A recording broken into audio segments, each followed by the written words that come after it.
Começando mais um episódio do IBAPcast, o podcast do IBAP Goiás. Hoje eu tô com um convidado bastante especial também, Emanuel Pinheiro de Faria, é engenheiro agrônomo, gerente de regulação fundiária da CEAPA. E eu queria te agradecer, Emanuel, primeiro por ter dado certo a nossa agenda aqui e obrigado por ter aceitado o convite.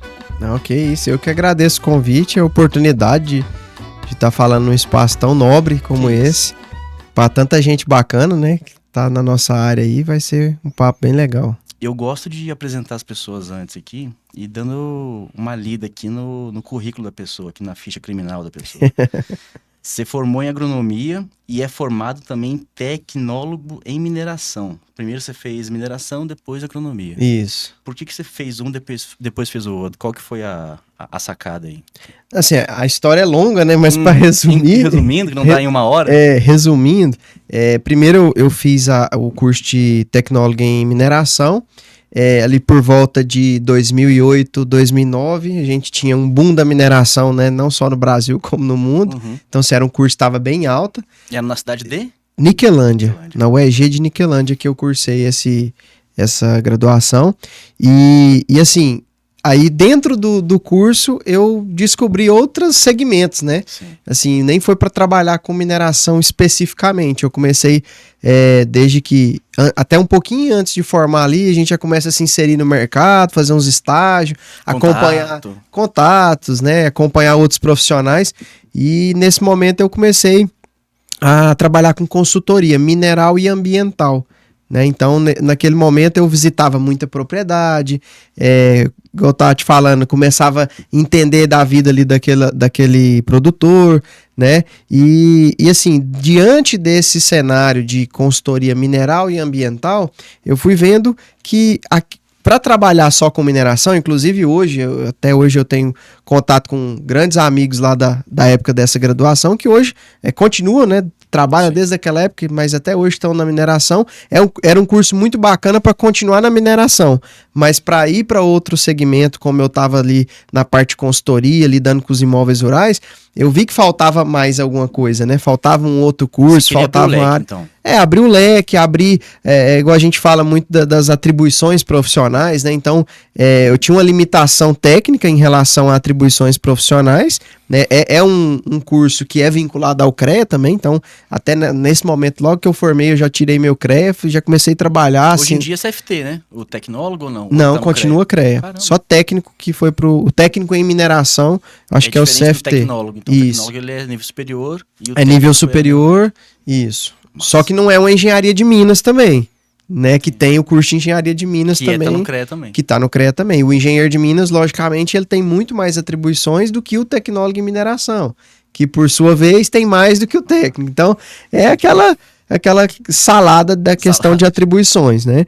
Mas então eu vi essa necessidade e tive a oportunidade de ingressar na agronomia, né? E aí, assim, foi algo que eu entrei na agronomia e saí da agronomia trabalhando com isso, trabalhando com consultoria. Claro que aí a gente foi aumentando as áreas de atuação. Sim. Eu lembro, por exemplo, que a gente vai falar sobre, mas o Cadastro Ambiental Rural, que é o CAR, né? Ele foi instituído em 2014 por força ali do novo Código Florestal, que é de 2012, então em 2014 ele começou a ser inserido, entrar em vigor, ser institucionalizado.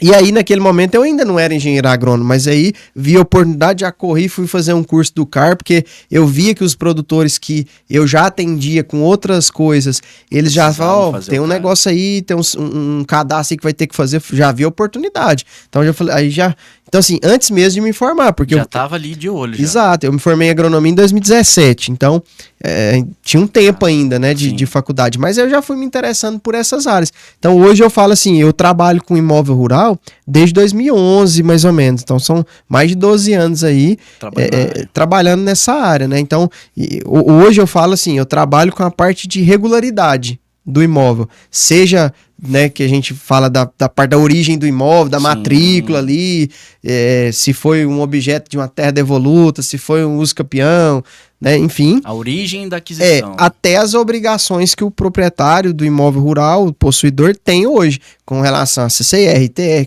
eu chamo de sopa de letrinhas, né? Cadastrista. Que é tanta sigla. DECIR, CAFIR, Exato. CCIR, ITR, nossa. Aí antigamente era NIRF, agora é CIB, né? O nome. Era NIRF, agora é CIB. Agora é CIB. Quando tu fez agronomia, tu queria trabalhar já nessa área ou não? Não, eu quero mexer com grandes culturas, eu quero com suíno, alguma coisa assim ou não? Tu já queria mexer nessa parte? Eu já queria trabalhar com isso. E foi até engraçado, teve um professor meu que falou assim...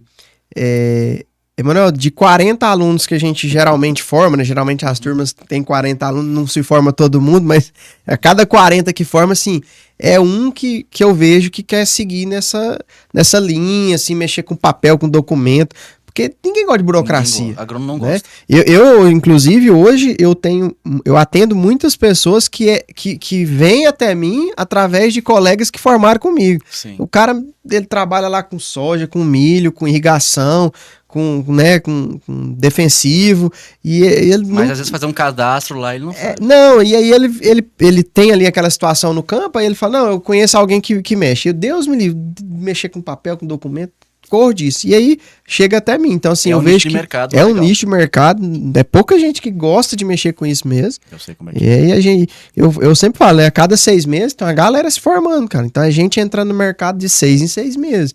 Se for fazer a média aí, a nível Brasil, se a gente for pegar só agronomia, porque para trabalhar com essa parte, a gente vê que agronomia, engenheiro florestal, ambiental, agrimensura, né? Então há uma leva de profissões aí que hoje atuam. É difícil. Eu sempre falo assim, o setor agropecuário ele tem uma capilaridade muito grande, e aí ele vai atraindo outras profissões, cara. Quantidade de advogado hoje que já sai da faculdade, já faz... Direito agrário. E assim... O direito agrário, e olha que você tinha o direito agrário, hoje você tem assim, além disso tem o direito do agronegócio, que já é algo mais voltado para a parte, né, produtiva, direito ambiental, contratual, exato. Então assim, é uma capilaridade muito grande. Sim. E o próprio agrônomo também tem que saber como é que eu vou te falar? Ele tem que saber se colocar no mercado também. Assim, não, eu sou agrônomo, só gosto de mexer com roça, só com soja. Não, velho. O mercado quer alguém mais completo, cara, que sabe resolver problemas de ITR, por exemplo. Exato. O cara tá devendo lá, levou uma multa lá da Receita, uma notificação de 100 mil, alguma coisa assim. O cara quer arrumar aquilo lá. Dificilmente ele vai... Eu conheço poucos agrônomos, igual você, eu também trabalho nessa área, mas eu conheço poucos agrônomos que trabalham com isso. Porque a maioria não sabe, ou porque também não tem conhecimento e não tem nem interesse em trabalhar com isso. Eu não sei porquê, talvez na faculdade eu não tive nada disso. Quando eu saí da faculdade, eu não sabia o que era ITR, CCIR, cara, não, tudo bem que o cara, quando eu formei em 2011, 12, não tinha cara ainda. Mas mesmo assim, a faculdade, ela não me preparou para fazer eu mexo com avaliação de imóveis lá no BAP também. Lá na SEAD também. Então, assim, a gente não teve uma disciplina de avaliação de imóveis rurais, por exemplo. Não sei se tu teve. Eu não tive. Eu tive, mas assim, é o que eu falo. O que você vê na faculdade e o que você vê no mercado é completamente diferente. São 500, cara. Né? Nossa senhora. Até essa parte da perícia mesmo. Você vê, eu tive uma... Aí depois, né, durante esse trâmite todo aí de graduação, eu fui fazer uma pós-graduação em perícia ambiental, né, que é gestão, auditoria e perícia ambiental, porque eu pensava assim, não, eu tenho que ter uma pós em perícia para eu trabalhar com perícia. E não precisa. Não precisa. Aí ali, inclusive nas primeiras aulas, um professor foi ministrar o módulo dele e ele falou isso, falou, não, cara, inclusive na minha turma tinha engenheiro civil, tinha advogado, tinha biólogo, tinha o agrônomo, engenheiro florestal, várias profissões. A perícia é muito ampla, a perícia, a base da perícia é a sua graduação. Sim. Né? Se você é um engenheiro civil, sei lá, um prédio caiu, você vai ter que fazer uma perícia em cima da construção daquele prédio. Tudo. Eu não tenho capacidade técnica para isso. Da mesma forma que se você teve um problema numa lavoura, vai ser um engenheiro agrônomo que vai ter que ir lá fazer aquela perícia. A priori, o engenheiro civil não tem capacidade para isso. Exato. Cada um no igual a gente fala, capacidade e atribuição, né? Que, às vezes a capacidade a pessoa até tem, né? Dependendo da área que atua, mas... em questão da atribuição. Então, assim, eu vejo muito isso. E falta isso na graduação. Porque a gente não vê. Você não sai da faculdade sabendo isso, sabe? Não, a gente vai apanhando. Eu mesmo, avaliação, que eu comecei, quando eu formei, eu falei, cara, quero mexer com lavoura, não sei o que e tal, vou pra oeste da Bahia, não sei o que, fui nada. Aí eu encontrei um senhorzinho lá em Anápolis, não, em Cristalina, que me ensinou a trabalhar com avaliação. Mas eu falei, cara, será que eu quero isso mesmo? Aí comecei a fazer, comecei a gostar, comecei a mexer, pô, isso aqui é legal, mexer com número, mexer com valor e tal, é legal. E aos poucos a gente a gente começa a direcionar a nossa carreira. E eu não vejo hoje, por exemplo, eu saindo de tudo isso e vou mexer com revenda, vou mexer com assistência técnica, cara. Acho muito legal quem faz, bacana, mas nunca foi minha área. Tu também nunca trabalhou nem nessa área, assim, de revenda, de assistência técnica, coisa assim, nem estágio na faculdade ou não? Não, e aí foi até um detalhe, assim, eu demorei a entender isso, mas eu agradeço a Deus ter entendido a tempo. Uhum. É que, eu vou dar um exemplo, quando eu entrei na agronomia, teve um professor numa das aulas, acho que até era introdução à agronomia, isso 2013, ele falou, ó, hoje a agronomia tem 53 sub-áreas.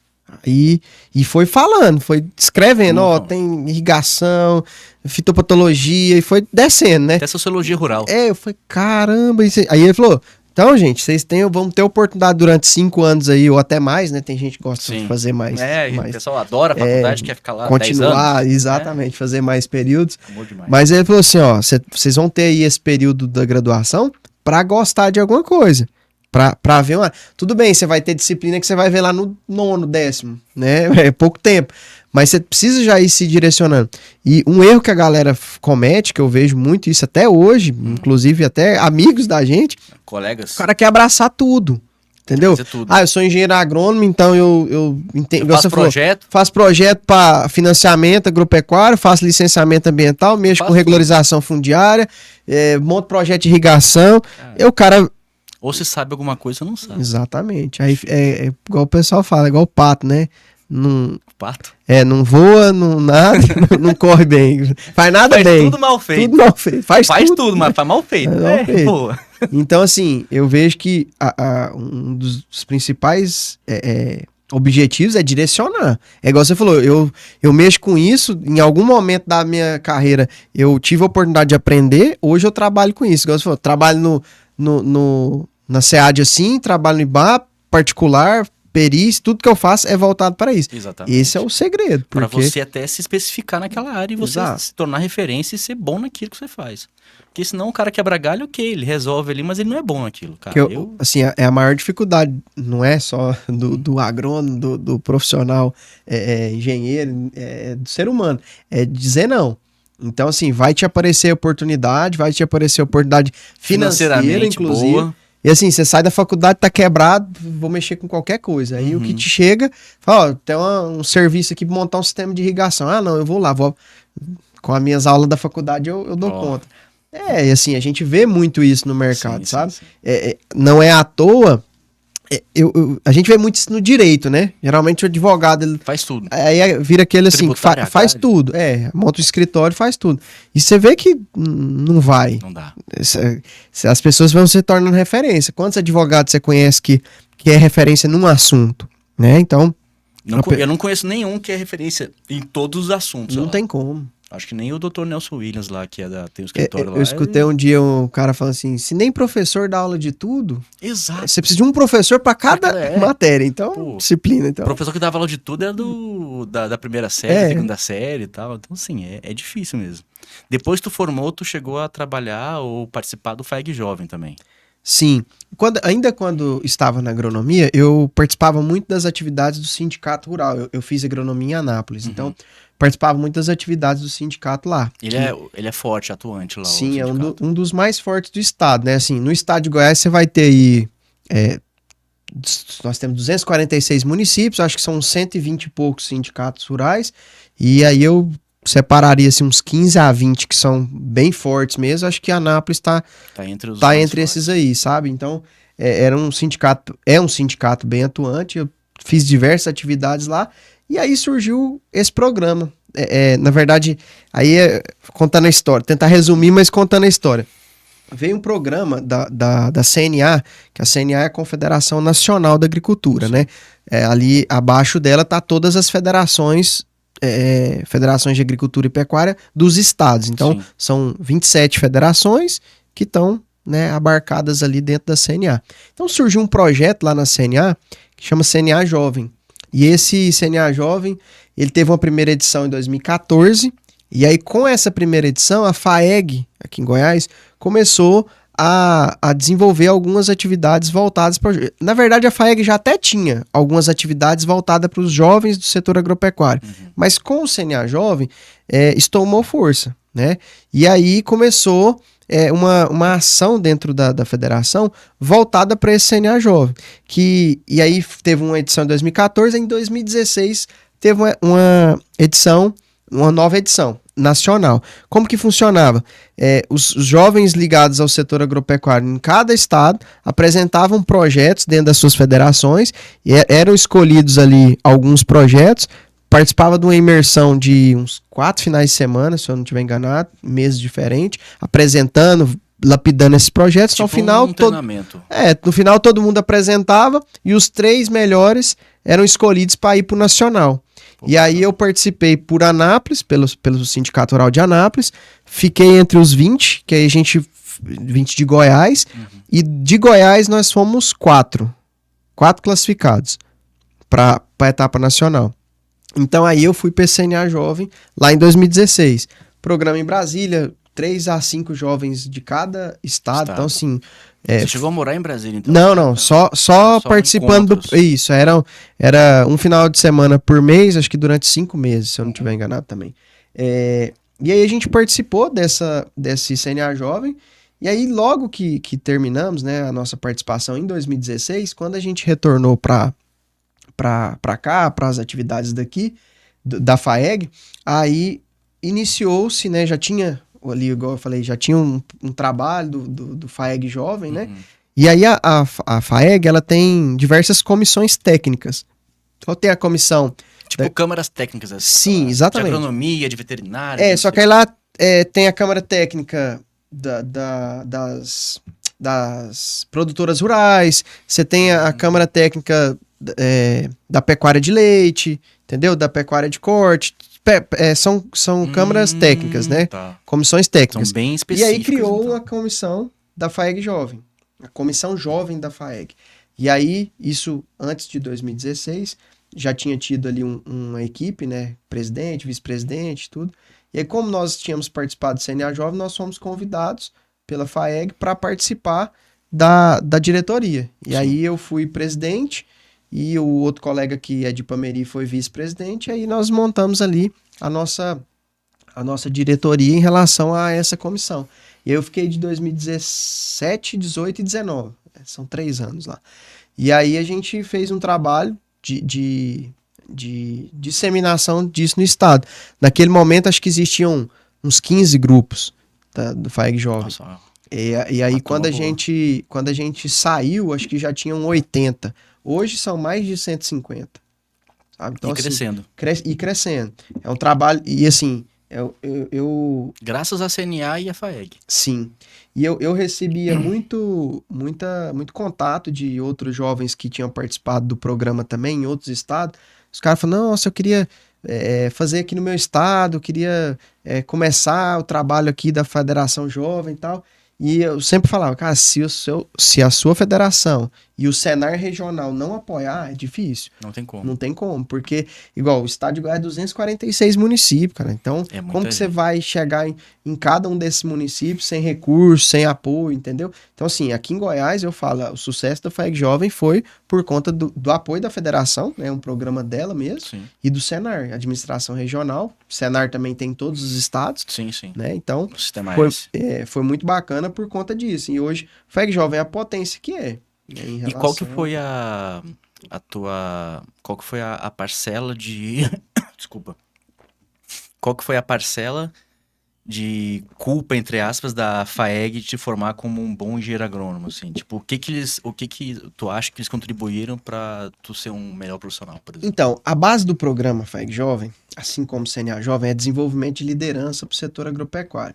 E é uma coisa que eu sempre comento assim, o que a faculdade peca em não ensinar, né? Dentre várias coisas, ela não te capacita, pelo menos ela não capacita assim de maneira mais incisiva, que eu acho que deveria, para características que você vai precisar no mercado de trabalho, como por exemplo, persuasão, falar em público, algo simples, cara. Eu brinco assim, que Na faculdade não tem isso. Não, eu brinco o seguinte, o cara entra na faculdade hoje, aí ele chega lá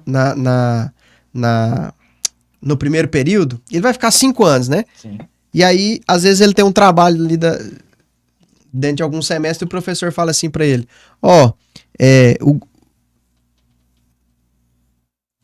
desculpa. Não tem problema, não. Então, desculpa, perdão. Não, tranquilo, tá de boa. Não, então aí corta de onde eu parei. Corta onde parou, então. Valeu. Qual que era a pergunta mesmo? Qual que foi a parcela de... Porque a FAEG Jovem, ela te ajudou como, profissionalmente? Então, até em relação que eu tava te dizendo antes, do que a faculdade, ela não capacita o graduando ali, né, para o mercado de trabalho. Então, igual eu falei, o programa... Curso de oratória, por exemplo. O programa FAEG Jovem, e assim como o CNA Jovem, é um programa de desenvolvimento de liderança para o setor agropecuário. Sim. Então, ela trabalha ali alguns pilares, como, por exemplo, liderança, sucessão, né? A gente fala muito de sucessão familiar, mas, cara, a gente precisa de sucessão em tudo. Sucessão política, empresarial, né? A familiar, que a gente sabe que é bem deficitária também. Então, assim, E dentro desse programa, você tem capacidades ali, você tem que são desenvolvidas, como, por exemplo, a oratória, né? A persuasão, né?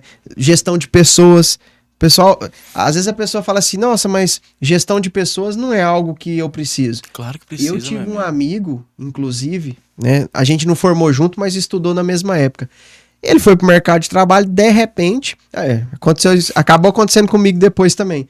Mas de repente ele foi para uma fazenda e ele foi gerenciar uma fazenda que tinha ali 20 colaboradores, mais ou menos, que eu lembro dele me contar isso. E falou, Manuel, a coisa mais difícil da minha vida era gerir a galera. Por quê? Porque a gente não tá preparado para isso. Às vezes, a faculdade não ensina, não. Não ensina. Então, assim, esse tipo de programa, eu falo que foi um divisor de águas na minha vida e foi verdadeiramente pelas capacitações que a gente teve nesse sentido. Sim. Eu falo assim, de falar em público. Cara, eu era extremamente... tinha muita dificuldade. Tinha muita dificuldade. Trabalho na faculdade. Não, e aí o que eu brinco é isso. O camarada entra no primeiro período, às vezes ele tem geralmente o professor vai passar um seminário, ele fala, gente, o trabalho aqui é 5 alunos e é sobre tal temática e só um apresenta. O que geralmente acontece? O cara que tem mais dificuldade, ele olha pro que tem mais facilidade e fala assim, eu faço o trabalho, eu faço até os slides. E aí você apresenta, ou seja, o que já é bom, ele melhora, e o cara que é ruim, ele fica 5 anos se escondendo. Aí chega o tal do TCC, aí é ele, a banca e Deus, né? Não tem mais ninguém pra ajudar ele. Não tem, você vai ter que falar. E assim, você deve ter passado por isso, alguns colegas que tiveram muita dificuldade na apresentação do TCC. Senhora. Às vezes o cara... ia falar 10 minutos, às vezes só. Exato. Mesmo que você soa igual tampa de xarope. Não, às vezes o cara é bom. Tecnicamente ali, ele entendeu tudo do trabalho dele. Mas não sabe explicar. Não sabe passar. Não tem didática. E eu falo assim, aí um camarada desse, ele vai pra uma revenda, como é que ele vai vender um produto? Como que ele vai vender um produto? Ele vai chegar num produtor rural, um cara sistemático de tudo. Como que ele vai convencer o produtor que o produto dele é bom? Ele não sabe nem conversar. Por mais que ele saiba que é bom. Às vezes, entendeu? Então você tem que ter essa desenvoltura. Uma coisa que eu falo, que a gente vive muito isso no campo, você vai falar com um produtor rural, você tem produtor rural que o cara... Sim, nível de escolaridade altíssimo, o cara tem doutorado. Sim. Agora você vai falar com outro que não tem a 2ª série. Então você tem que ter, só que ele não tem a 2ª série, mas conhecimento de campo ele tem demais. Mais né? que a gente. Muito mais, sabe? Foi criado na terra ali. Exato, então você tem que ter aquele jogo de cintura, saber, quando eu falo de gestão de pessoas, é isso. É saber que uma informação que eu preciso passar para 2 pessoas distintas, como esse exemplo que eu dei, eu tenho que passar de maneira diferente para um e para outro, sabe? E isso, cara, a faculdade não ensina. Então você tem que participar. Assim, você fala da FAEG Jovem, mas tudo que tinha eu participava. E aí, quando às vezes a gente vai fazer palestra em faculdade, eu sempre falo, gente, aproveita. Você tem empresa júnior, participa. Você tem grupo de estudo, participa. Tem gente que passa os 5 anos da faculdade escondendo de tudo. Tudo que tem, ele não participa, sabe? A conta chega. A conta chega. Quando o cara desse vai pro mercado de trabalho, eu falo, você tem caminhos. Pode até ter, mas é muito difícil de você conseguir. Às vezes o cara fala, não, eu vou fazer um concurso público, eu vou ficar ali quietinho. Meu amigo, até para concurso, você tem que ser gestor de pessoas. Não, entrevista você trabalha de emprego. No serviço público também, você sabe como é que é, pô. Entrevista de emprego. Às vezes tem uma prova, o cara passa, beleza, ele passou com 10, o outro passou com 6. Aí vai pra entrevista. Na hora que o entrevistador conversa com ele, ele totalmente retraído. Às vezes a gente não sabe a área de atuação, o que é pra fazer. Às vezes tem que falar com o público, o entrevistador já fala, não, isso aqui não dá certo. Apesar de ter tirado nota máxima... Muito inteligente, mas o outro mediano... o que tirou 6... Tem mais jogo de cintura. Mais jogo de cintura. E você vai saber... Entendeu? Aceitar pressão, por exemplo. Então eu falo assim, esses programas... A gente falando do CREA, tem o CREA Jovem também. Eu tive muitos amigos que participaram do CREA Jovem. E sempre falo, gente, tá na faculdade, o que tiver... de grupo de estudo, iniciação científica, DCE, participa, porque... Até pra dizer que não gosto disso, mas por que você já fez? Beleza. Então, é porque você tentou pelo menos. Agora dizer que não gosta sem ter ido... É o seguinte, durante a faculdade, se o estudante ali, ele não ajudou a organizar um evento, ele não fez faculdade, porque só quem já organizou um evento sabe a dificuldade que é. Uma festa da Cara, você vai fazer uma semana da agronomia. Aí você participa ali do comitê organizador. É palestrante que fura na última hora. Hotel que você tinha arrumado pro palestrante. Orçamento. Dá errado. Orçamento. Palestrante que é estrela, que às vezes você arrumou um hotel, o cara não gostou. Você pagou a palestra do cara, você tem que arrumar um carro pra buscar lá no aeroporto, porque ele não pode ir de Uber pro hotel. Não, é tanto perrengue. Coffee break que deu errado e a galera vai ter que correr atrás. Vai ficar com raiva. Não, então eu falo assim, são coisas que durante o curso de graduação ali você tem que... Não tem isso, né? Você tem que fazer. Você tem que fazer, porque isso aí vai te treinar pro mercado de trabalho, pros perrengues do dia a dia. Pra vida também, né, cara? Eu concordo também. Eu tenho uma pergunta boa aqui pra ti, que eu tava anotando aqui. O que é mais desafiador pra ti atualmente? Ser pai de primeira viagem, você acabou de ter uma filha, né? Sim, 3 meses. 3 meses. Qual é o nome dela? Aurora. Nossa. O que é mais desafiador? É ser pai de primeira viagem, ser marido, gerente da regulação fundiária lá na Ceapa, engenheiro agrônomo ou torcedor do Vila Nova? O que é mais difícil? Aí vai ser por época, né? Atualmente. Atualmente, né? Acho que a função, a profissão, né? Porque se torna uma profissão de pai, é a mais desafiadora. Vila Nova eu já acostumei, né, cara? Então já tem tá 33 anos, né? E tá todo ano é a mesma coisa. Já tá acostumado. O Vila vai cair? O Vila vai subir ou já não consegue mais subir, será? Hoje, assim, com os últimos resultados, não vai subir mais. Sério? Esse ano sobe, não. O Renatinho vai ficar doido. Mas ano que vem vai dar certo. É sempre assim. Não, ano que vem dá certo, ano que vem dá certo. Cara, eu lembro que ano passado... Eu não sei se você foi no jogo lá em Natal, que se o Vila ganhasse em Natal, subia. E levou 3-0, eu acho, 2-0. 3-2. 3-2, putz, cara, não acredito, tem coisa que só acontece com o Vila Nova. Não, mas assim, eu não fui naquele jogo, mas assim, foi engraçado que eu assisti o jogo, o Renatinho foi, né? Foi de avião, E aí, eu tive vários amigos que fizeram loucura pra ir, cara. Gastaram que tinha que não tinha. Teve gente que foi de ônibus. Aí eu lembro que eu falei pra minha esposa, assim, acabou o jogo, eu contrariado. Aí eu falei assim, rapaz, se eu tô contrariado, que eu só desliguei a televisão, não queria nem mais ouvir falar de nada, imagina quem tá lá no estádio. Exato. O cara sair pro hotel, depois pegar um ônibus ou um avião pra vir embora. Nossa, canseira demais. Não, deve ser uma... É canseira. Como é que é teu trabalho lá, desculpa te cortar, como é que é teu trabalho lá na gerência da regularização? O que tu faz? Qual que são teus principais desafios atualmente lá? Lá na Ceapa, né? A Ceapa administra as terras devolutas do estado. Então o trabalho lá é a parte de regularizar as áreas devolutas. O que é, basicamente, para quem não sabe, o que é uma terra devoluta? que muita gente não sabe. Geralmente essas terras devolutas, elas passaram por uma ação discriminatória, seja ela judicial ou administrativa. Hoje as que a gente gerencia todas foram judiciais, né? Que são discriminatórias. Você lembra bastante, né? Nordeste do estado lá. Você já trabalhou com isso também.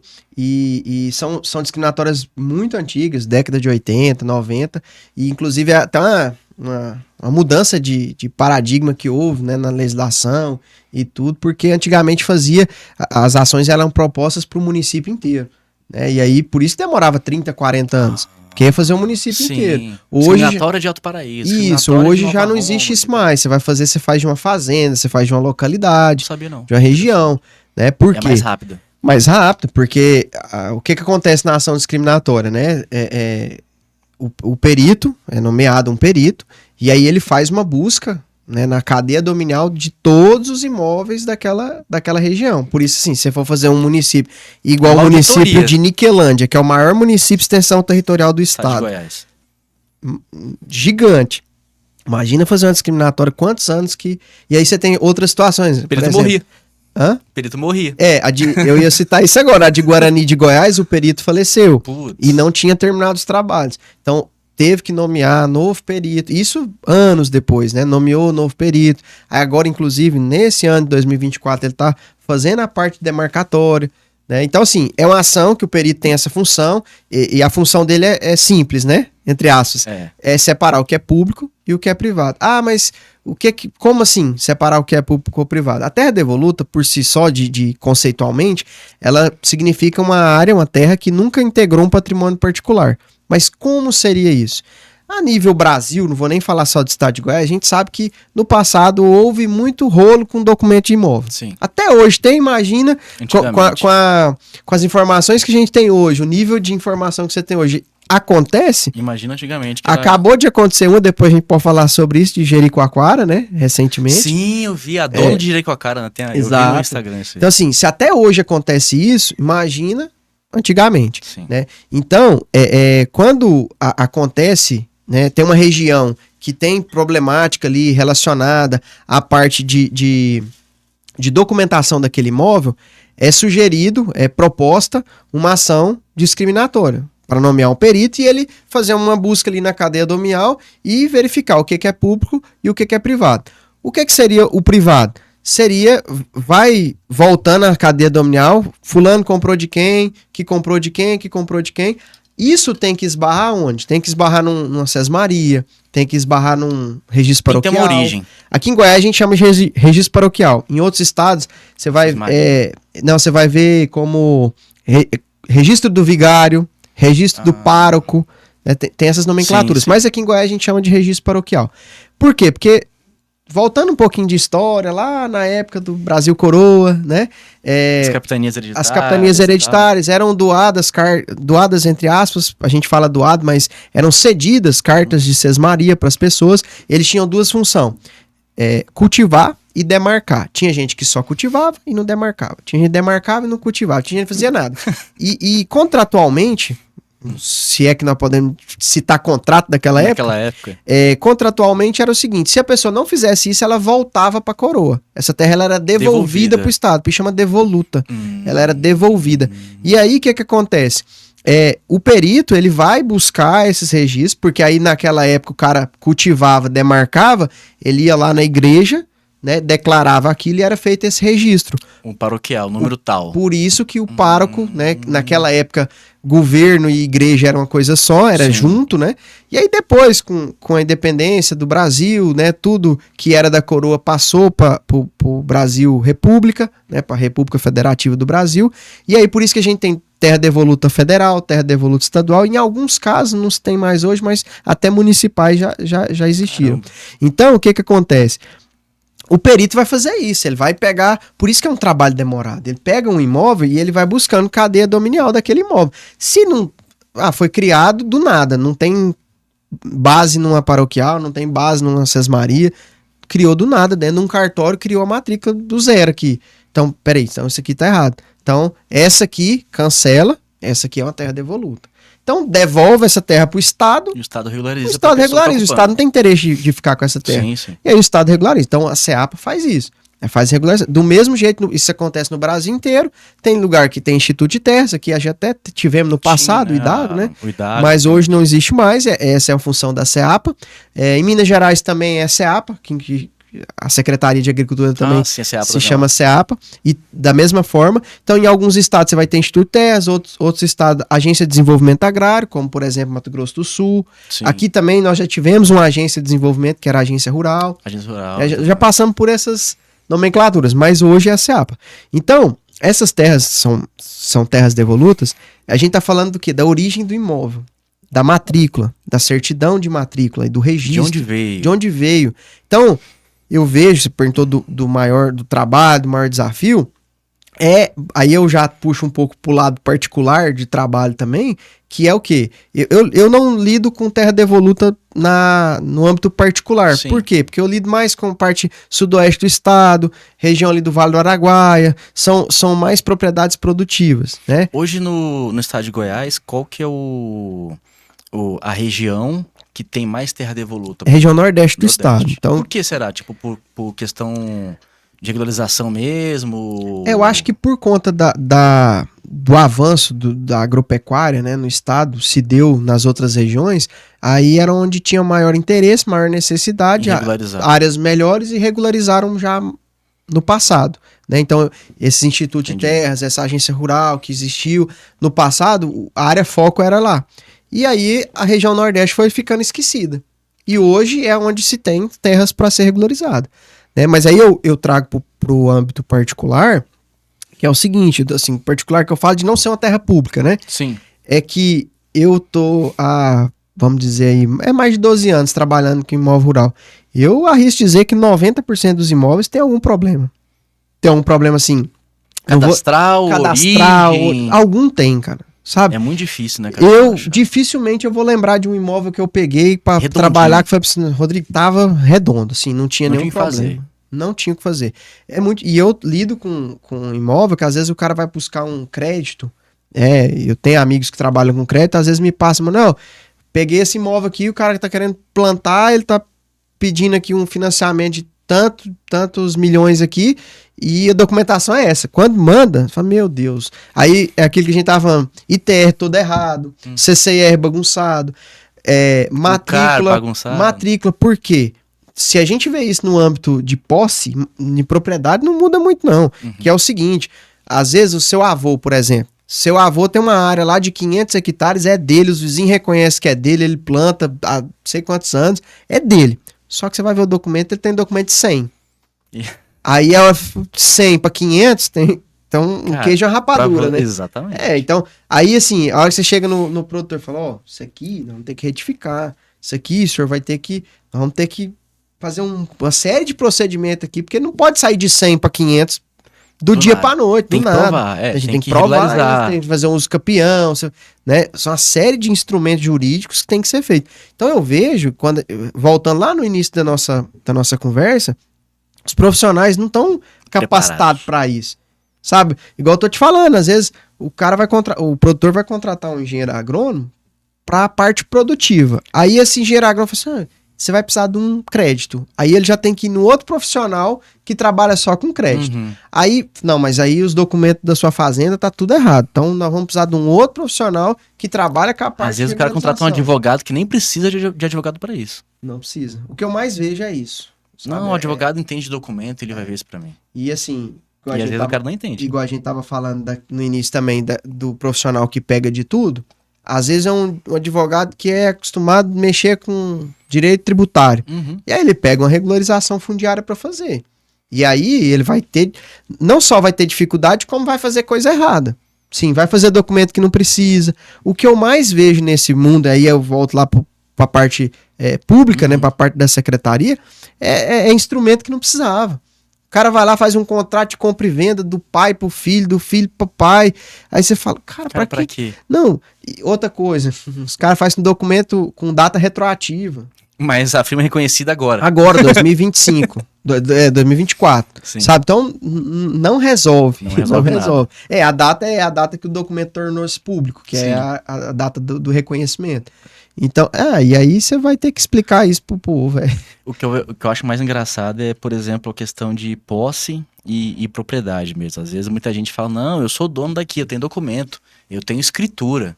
Cara, escritura é uma coisa, matrícula é outra. Só que as pessoas tem produtor, tem até profissionais que não entendem qual que é a diferença. Meu pai mesmo, quando tinha, meu pai já faleceu, mas a gente tem uma chácara lá. Ele, não, filho, a gente é dono disso aqui, ó, tá tudo escriturado, tem escritura. Cara, depois que ele faleceu, que eu fui ver toda a questão de documento lá, não tem matrícula, só tem documento de gaveta. Então, assim, pra regularizar isso, meu amigo, ele tá até hoje regularizando. Então, assim, é complicado, tá?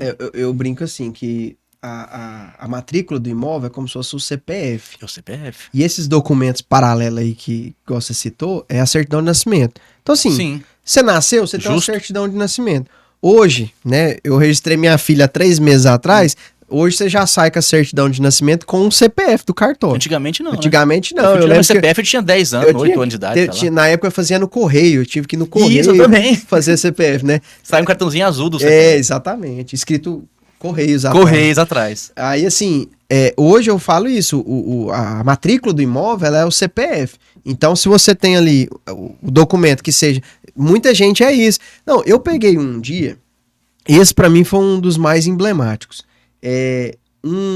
Uma família, a avó faleceu, ela deixou 14 partes, fizeram um formal de partilha com 14 pagamentos.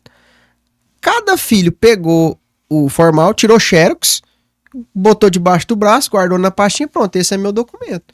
Aí um dia eu fui, o rapaz me contratou para fazer um CAR e olhar CCR, TR, tudo bagunçado. Aí eu fui buscar a origem do imóvel, falei, não, da onde veio? Não, formal de partilha. Aí assim, ele tinha o da mãe dele, que era, né, filha da avó dele, então ele tinha o da mãe, de alguns tios, que eram 14, acho que ele tinha comprado uns 3 ou 4. Aí, assim, eu peguei uma mesa dessa aqui, eu fui pegar umas cartolinas, porque tem um tempinho isso, sabe? Cartolina. Então, foi uma cartolina louco, e fui desenhando. Porque eu falei, não, eu tenho que fazer aqui essa árvore genealógica dele, eu preciso... Tipo uma cadeia dominial ali escrita ali, tipo um fluxograma. Não, fui fazendo um fluxograma pra entender quem vendeu pra... Porque teve isso, tio vendeu pra um, depois chegou pra ele. E aí eu falei, cara, o documento que esse povo tem é um formal de partilha. Não Totalmente precário. Não foram registrar, não foram fazer o registro ali, ó, R1 partiu, ficou com o pagamento 1 foi pro fulano, porque aí depois... E quando você vai registrar depois disso, sai caro, né? Não, demais. E aí, e essa brincadeira tinha já se passado uns 9 anos de quando a avó faleceu, eles fizeram formal, e aí, por conta... Aí o engraçado foi isso, por conta dele... que ele tinha um gado e ele precisava vender pro frigorífico. O frigorífico exigia os documentos, que era o CAR, CCR, TE, e ele me procurou pra eu fazer. Aí virou tipo um esquema de pirâmide, porque pra fazer o dele, nós tivemos que regularizar todo mundo. E aí uma coisa que eu brinco no nosso mercado é isso. Tem profissional que ele pega uma situação dessa, ele vê um problema grande, ele, nossa, mas lá tá conservado. Eu acho é bom, Rodrigo. Pô, você aprende, cara. Não, você aprende. Você aprende e ganha mais também. Ganha mais, lógico. Eu fui contratado para fazer um CAR, um CCR e um ITR. Quando eu fui ver, eu tinha 14 imóveis para eu trabalhar, para eu fazer, que era proveniente do mês. E que tinha que fazer os 14. Tinha que fazer. Aí não tinha georreferenciamento, aí eu não faço geo, mas aí eu tenho colegas que fazem, eu já chamei uma galera para fazer, falei, não, temos que fazer o geo lá, levantamento, porque precisava, né, para fazer a parte do cartório. Não, e assim, envolveu um tanto de gente. Então, foi um problema que eu achei que eu ia resolver em 2 semanas. Eu gastei mais de 1 ano pra resolver. Porque, né, até... Não, ir pra fazer reunião com esse povo tudo. Juntar todo mundo. Difícil. Às vezes tu tem que ser mais psicólogo do que agrônomo, talvez. Eu falo por mim, assim, eu já trabalhei uma vez, um particular, ano passado, era pra fazer a divisão da fazenda, da pastagem lá, eram 3 irmãos. São 3 filhos, na verdade. O patriarca morreu e tal, e eles iam fazer a divisão. Cara, eu fiz o trabalho lá em São Domingos. Eu fiz o trabalho e acabou, assim, em 2 meses. Fui, coletei a amostra de solo, fiz tudo bonitinho, fiz os mapas, tudo e tal.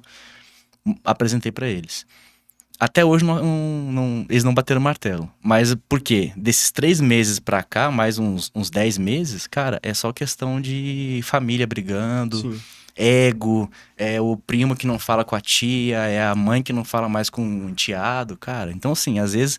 E o pior, Eles falam, Rodrigo, fala lá no grupo lá tal coisa. Fala, ó, tem como você falar com tal pessoa que eu não tô mais falando com ela. Eu não falo com a minha mãe mais não, fala com ela. Eu falei, cara, eu sou agrônomo, não sou psicólogo, velho. Esse negócio de grupo é canseira. Eu também já peguei serviço que a família era grande e fizeram grupo, me colocaram no grupo. Mas aí é só briga.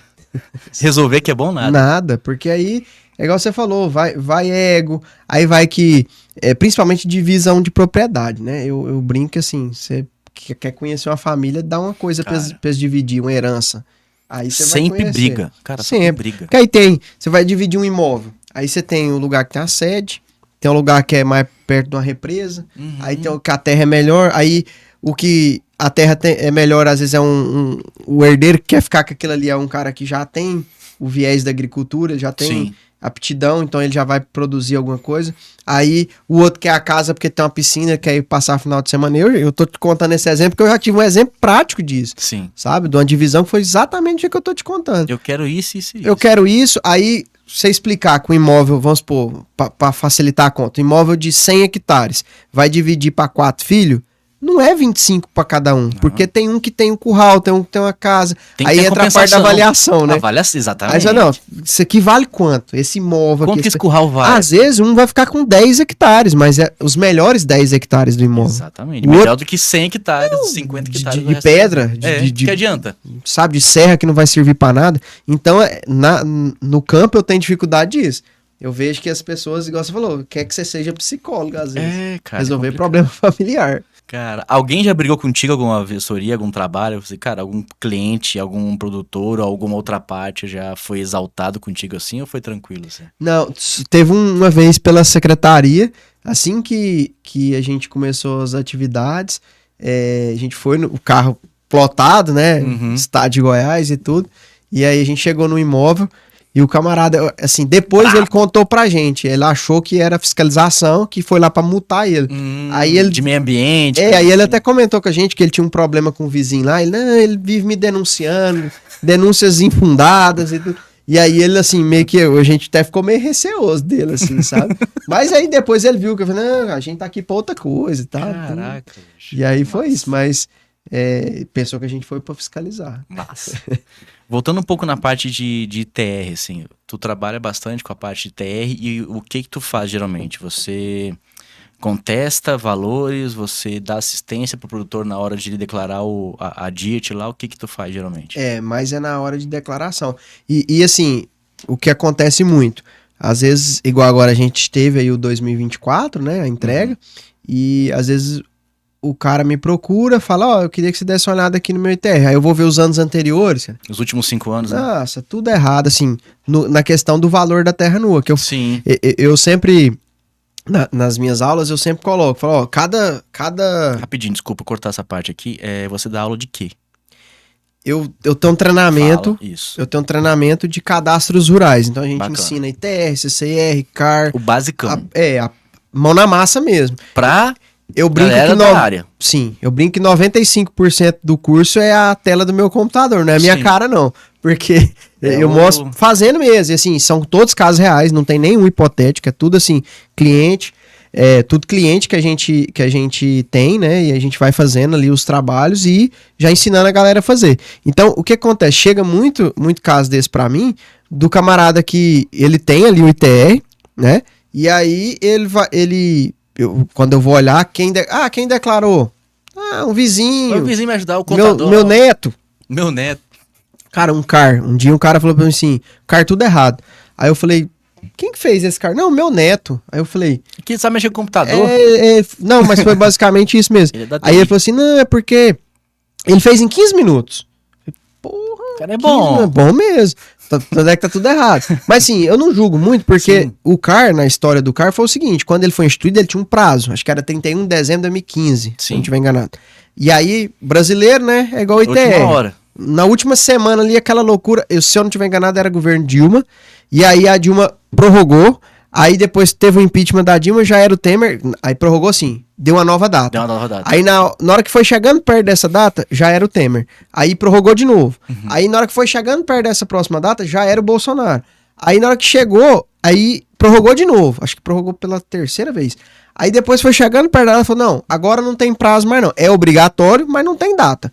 Aí, dia Ou que a faz ou pessoa, não faz. não, o dia que a pessoa precisar. Então, assim, vai precisar de um financiamento? Vai precisar. Vai precisar de uma mudança no cartório ali para qualquer coisa? Vai precisar. Vai tirar uma licença ambiental? Vai precisar. Então, o cara só não tem o CAR se ele nunca precisou mexer com nada do imóvel. Se que é ele difícil, precisou, né, cara? que é difícil. Que coisa. Mas, assim, todos esses documentos, CAR, CCIR e também o ITR, é para isso. É para, às vezes, na hora da precisão, ele fala, porra, eu tenho. Porque muita gente pensa assim, eu tenho CAR, tenho CCIR e todo ano eu declaro meu ITR. Aí eu vou olhar, um caso até postei no meu Instagram essa semana, um imóvel de 800 hectares declarado por 62 mil.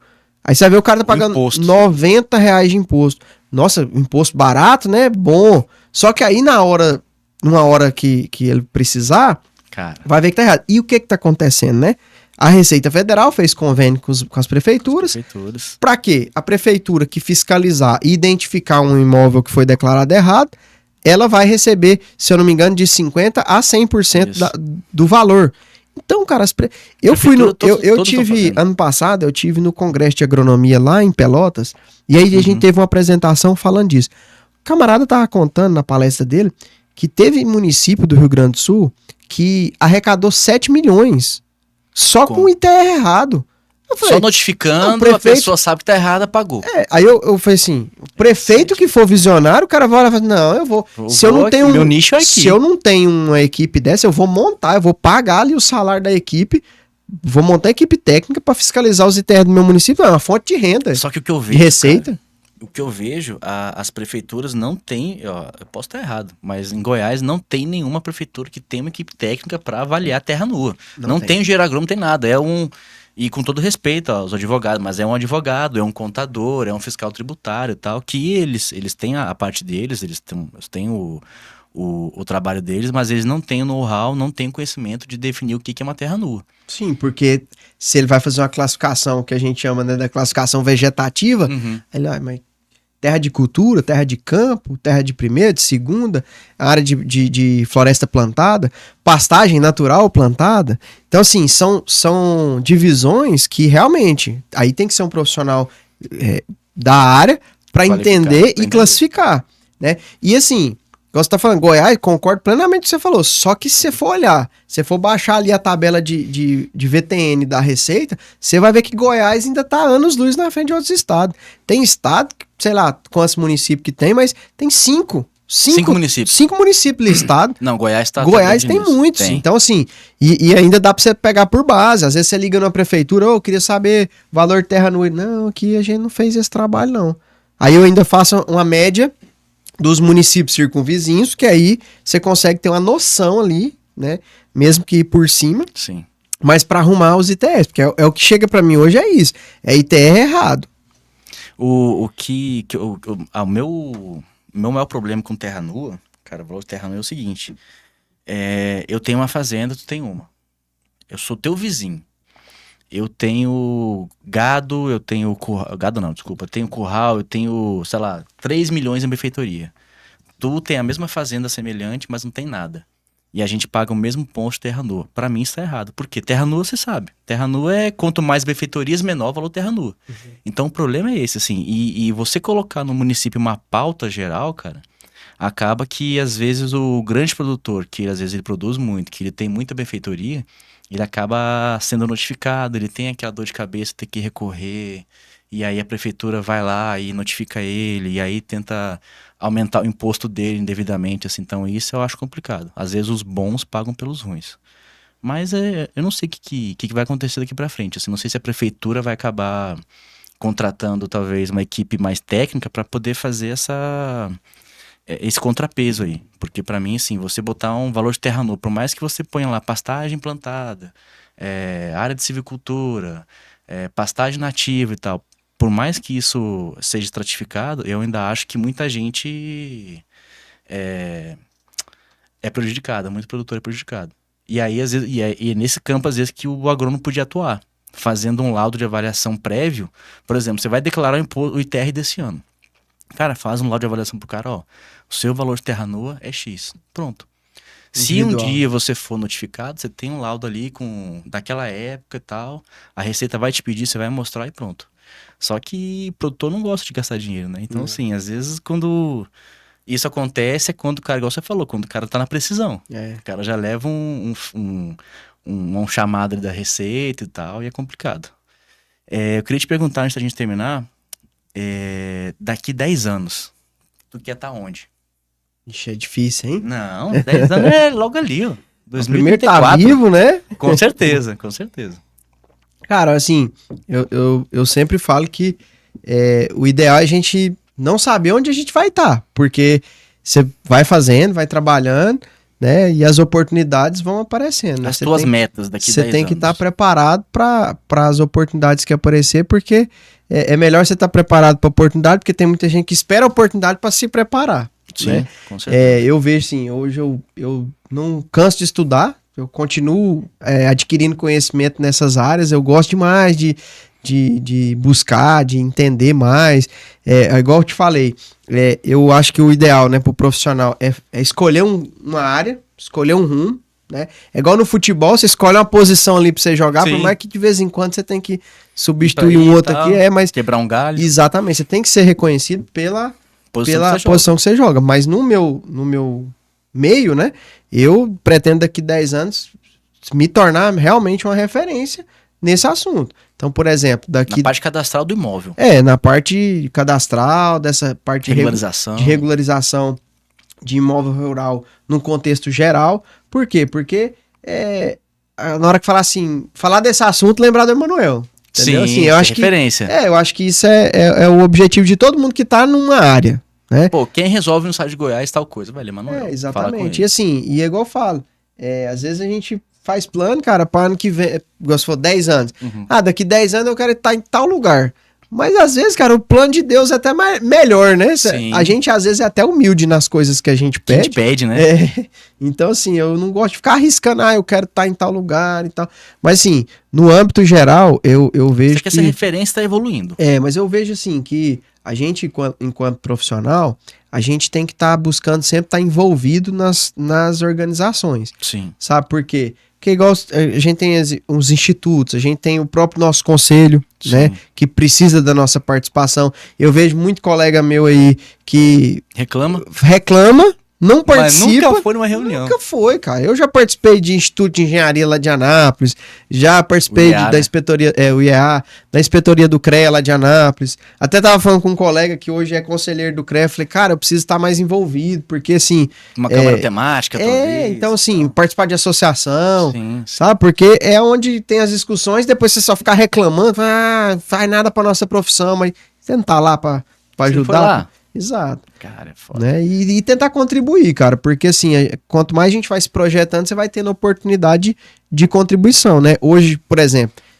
tem diversas vezes oportunidade de participar em Brasília, em ministério, no próprio INCRA, né? E eu sempre dou um pitaco ali, porque assim, coisas que eu penso em relação a essas questões cadastrais. Cara, é inadmissível você ter essa sopa de letrinhas no Brasil, cara. Isso aí, eu falo assim, cada gestor que vem, cada governante, o cara quer deixar uma marca. Por exemplo, você é presidente do INCRA agora, você vai criar um novo cadastro. Aí depois eu assumo. Você sai, eu entro. Eu falo, não, agora eu vou criar o meu cadastro. Cara, aí assim, muito ego, exatamente. Então assim, não tem continuidade no negócio. Né? Hoje, para começar, tudo do governo federal você entra pelo GovBR. É uma unificação. Ótimo. Só que aí eu penso o seguinte, quando você fala de cadastro de imóvel rural, de informação de imóvel rural, pensando em sustentabilidade, em ESG, níveis mundiais de controle, você tem que ter um cadastro só, cara. Eu tenho imóvel rural, eu tenho tudo. Tinha que ter um CPF só, igual exatamente. Pra INCRA, pra CCIR, pra tudo, cara. Só que e aí, aí só tem dois. Ou imóvel 3, né? Ou ele tá regularizado, ou ele não tá, ou ele está em regularização. Pronto. E aí você tá tudo aprovado. Reserva legal, APP, tudo imóvel, sabe? Nível cadastral, georreferenciamento. Aí assim, você vai tendo, cada hora você tem Receita Federal, você tem INCRA, você tem IBAMA. Fora que igual o CAR. O CAR ele já saiu do Ministério do Meio Ambiente, foi pro Ministério da Agricultura, voltou pro Meio Ambiente e agora tá no Ministério, acho que Eles migraram, inclusive, o sistema todo ficou fora do ar um tempão. Eu não lembro qual mas tá em outro ministério agora, mas assim... Não, doideira. Já foi de uns 4, então... Não, tu vê, olha só, que engraçado. O CAR... Se eu não me engano, as casas depois da vírgula são 3 casas decimais. O ITR É uma casa da área, né? E o GEL no CIGEF são 4. Cara, já começa errado por aí. Tipo assim, até pra você deixar o mesmo imóvel com a mesma área, com o mesmo tamanho nos 3 sistemas, é complicado. Às vezes dá problema, já começa errado por aí. Se eles começassem pelo menos a unificar isso tudo, seria muito mais fácil. Isso, o que eu defendo em relação a isso aí. Também. Cara, parece que eles fazem pra complicar. Pra terminar, eu queria te fazer um convite, se tu puder conhecer o IBAP, ir lá em alguma reunião, conhecer e também se associar ao IBAP. É um valor mais ou menos simbólico, é mais barato que o CREA. Ai, ótimo. É bem mais barato que o CREA, é metade do preço. E, cara, eu acho que o teu gabarito de atuação, o profissional do teu gabarito seria muito importante pra gente lá. Então, vai lá, conhece pessoal e fica meu convite aí pessoalmente pra tu ir lá conhecer e se associar com a gente, beleza? Eu agradeço o convite, agradeço a oportunidade de estar aqui. Estou à disposição para outras oportunidades que tiver também. Conta com a gente, no que a gente puder colaborar, bater um papo, né? Estamos à disposição. Junto. Cara, obrigado por tudo, viu? Valeu. Tamo junto. Falou.